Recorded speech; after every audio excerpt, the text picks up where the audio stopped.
Shalom saudara yang dikasihi Tuhan Yesus Kristus. Senang rasanya karena bisa menyapa saudara lagi di pagi hari yang indah ini.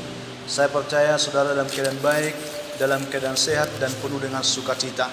Saudara, sebelum memulai aktivitas kita di sepanjang hari ini, marilah terlebih dahulu kita berdoa. Tuhan Yesus, terima kasih untuk kebaikan-Mu yang sudah menyertai dan memimpin kami sepanjang malam, menganugerahkan kepada kami hari baru pagi ini. Kami boleh menikmatinya dengan sukacita. Pimpinlah kami sepanjang hari Tuhan, untuk kami boleh berjalan dalam kemenangan Tuhan. Dalam nama Yesus, amin. Saudara yang dikasihi Tuhan, kita bersyukur pada pagi hari ini, karena Tuhan memberikan kita kesempatan untuk merenungkan kebenaran firman Tuhan dalam renungan inspirasi pagi hari ini. Yang menjadi perenungan kita terambil dari kitab Efesus pasal 5, ayat yang ke-15 sampai ayat yang ke-20, saudara. Mari saudara baca Alkitab masing-masing setelah mendengarkan renungan ini. Dan yang menjadi ayat perenungan kita adalah terambil dari ayat yang ke-15. Ini saya bacakan untuk kita bersama. Demikian bunyi firman Tuhan, saudara. Karena itu perhatikanlah dengan seksama bagaimana kamu hidup. Jangan seperti orang bebal, tetapi seperti orang arif. Saudara yang dikasihi Tuhan, pelajaran penting yang ingin kita belajar dari kebenaran ini sekarang adalah jadilah bijak. Ini yang menjadi tema kita hari ini. Jadilah bijak. Saudara, ada seekor katak yang dimasukkan ke dalam sebuah panci yang berisi air dingin. Lalu saudara, kemudian panci itu dipanasi berlahan-lahan 1 derajat setiap detiknya. Pada mulanya memang katak itu dengan begitu santainya bisa berenang di dalam air yang dimasak di atas panci itu. Tetapi saudara, sampai pada suatu saat tertentu katak itu tidak dapat lagi bergerak. Artinya saudara-saudara yang dikasihi Tuhan, bahwa ia mulai merasa panas dan ia berusaha untuk keluar dari panci itu, namun dia sudah tidak berdaya. Kenapa saudara?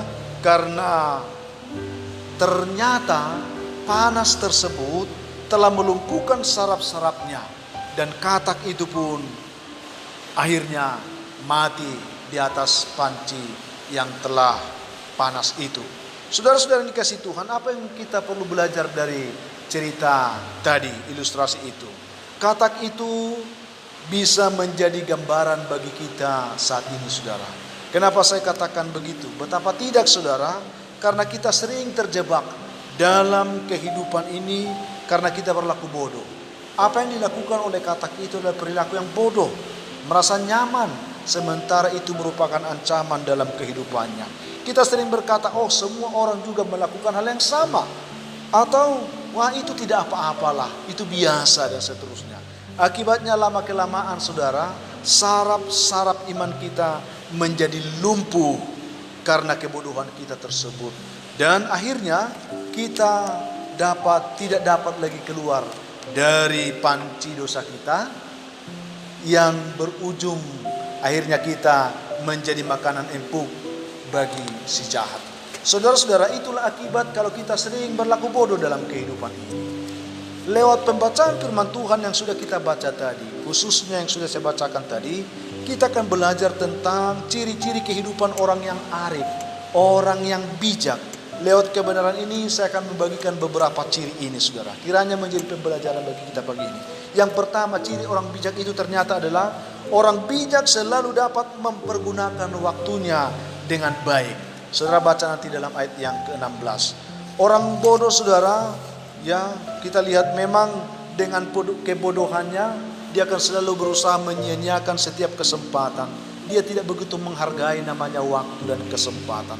Tetapi orang bijak, dia akan selalu berusaha supaya waktu yang diberikan Tuhan kepadanya itu boleh berguna secara maksimal. Itu sebabnya Paulus mengatakan, saudara, karena itu perhatikanlah dengan seksama bagaimana kamu hidup. Jangan seperti orang bodoh. Jadilah orang arif, jadilah orang bijak. Kenapa, saudara? Tentu Paulus mempunyai alasan, dikatakan karena hari-hari ini adalah jahat. Ternyata tidak nyaman kita hidup di dunia ini sekarang, saudara. Ada banyak kejahatan. Itu sebabnya kita banyak tersandung masalah, hanya karena kita kurang bijak dan mempergunakan waktu kita tidak baik.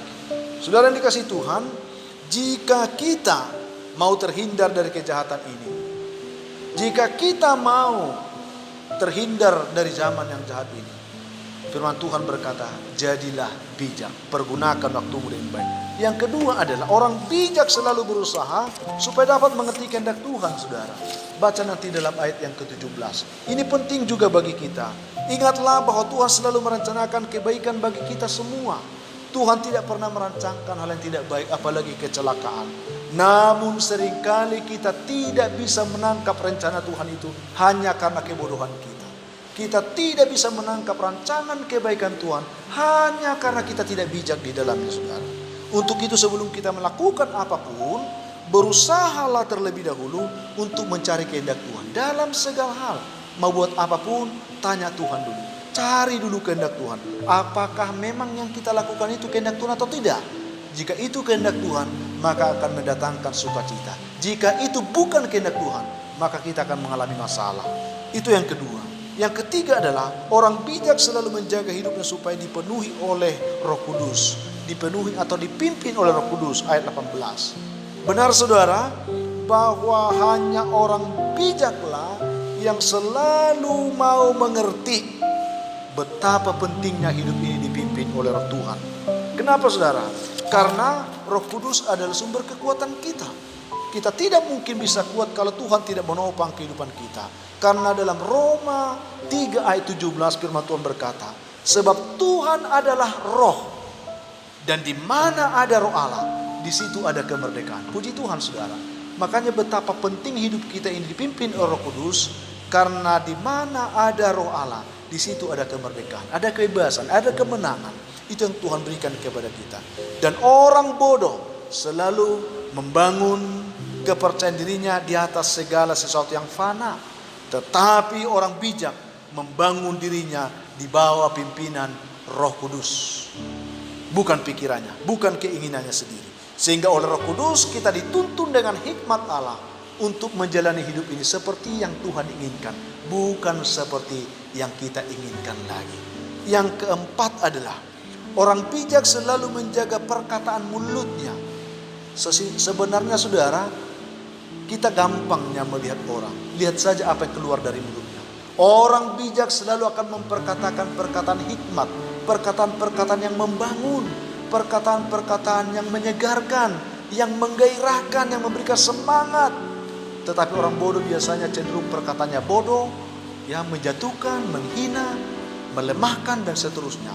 Oleh karena itu saudara, jadilah bijak dengan perkataanmu. Saudara-saudara, firman Tuhan katakan, karena menurut ucapanmu engkau akan dibenarkan, dan menurut ucapanmu juga engkau akan dihukum. Itu perkataan Yesus dalam Matius 12 ayat 37. Jadi saudara, jika kita ingin hidup dengan bijaksana, mari memperhatikan cara ngomong, cara bicaramu. Ya, perhatikan apa yang keluar dari mulutmu setiap hari. Apakah perkataan-perkataan yang membangunkah atau perkataan yang melemahkan dan menjatuhkan? Itu ciri orang bijak. Yang selanjutnya yang kelima adalah orang bijak selalu mampu mengucap syukur, saudara. Puji Tuhan saudara. Kenapa ini penting? Karena kita diperhadapkan dengan hari-hari yang jahat, kehidupan yang semakin sulit. Kalau kehidupan baik-baik, gampangnya bersyukur. Tetapi firman Tuhan katakan, mengucap syukurlah dalam segala hal. Tuhan tidak pernah berjanji kalau perjalanan hidup kita tanpa masalah.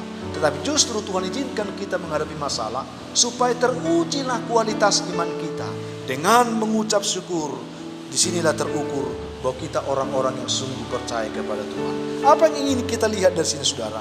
Karena betapa pentingnya mengucap syukur ini. Karena dengan mengucap syukur kita mengakui bahwa ada Tuhan dalam hidup kita.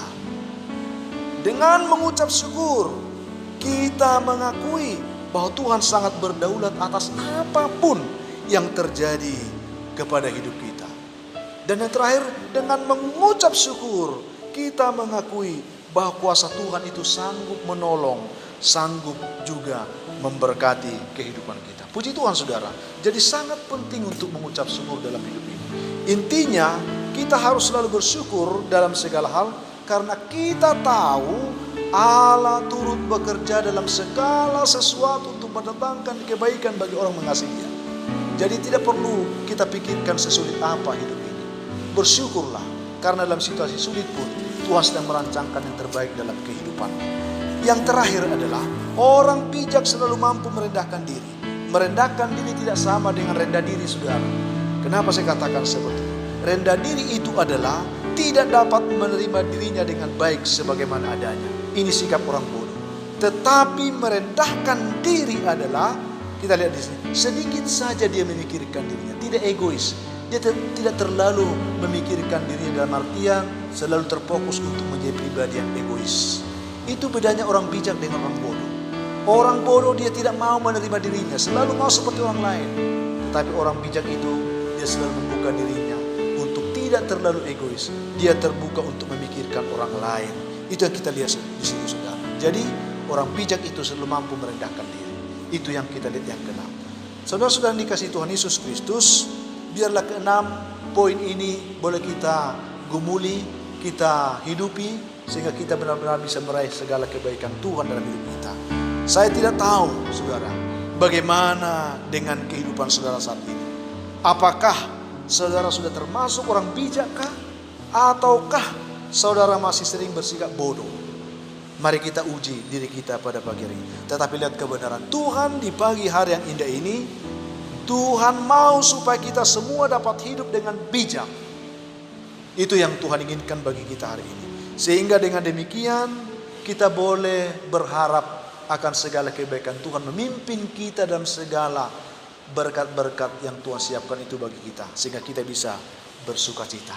Oleh karena itu marilah saudara, jangan berlaku bodoh lagi atau masa bodoh, jadilah bijak supaya kita dapat meraih segala rencana kebaikan Tuhan yang Ia sudah siapkan bagi setiap kehidupan kita, bagimu dan bagiku, untuk memberikan masa depan, dikatakan, yang penuh dengan harapan, bukan kecelakaan. Itu yang kita dapatkan hari ini. Tuhan menolong saudara dengan renungan kita saat ini. Namun sebelum mengakhiri semuanya, saya ingin memimpin saudara berdoa lagi, supaya minta Tuhan diberikan kita hikmat untuk menjadi bijak hari ini. Kita berdoa, saudara. Tuhan yang baik, terima kasih firman yang sudah menyapa kami pagi ini. Bantulah kami Tuhan supaya kami menjadi pribadi-pribadi yang bijak di tengah situasi dunia yang jahat ini Tuhan. Kami boleh terpimpin oleh Roh Kudus untuk menjadi anak-anak Tuhan yang bijak di zaman ini. Dalam nama Tuhan Yesus kami berdoa untuk setiap umat yang mendengarkan renungan ini. Kuatkan mereka semua. Yang lemah Tuhan kuatkan, yang jatuh Tuhan angkat, yang sakit Tuhan sembuhkan. Sehingga kami semua boleh mengalami sukacita Tuhan, karena Tuhan menolong juga memberkati kami. Dalam nama Tuhan Yesus. Amin. Saudara, akhirnya Tuhan memberkati saudara sekalian dimanapun saudara mendengarkan renungan ini. Dan saya percaya Tuhan akan menolong sehingga saudara boleh menjadi bijak hari ini. Saya, Pendeta Linti Dongoran, Pendeta GKP Jemaat Khusus Horisan Medan, mengucapkan sampai jumpa di lain kesempatan. Tuhan memberkati saudara sekalian. Amin.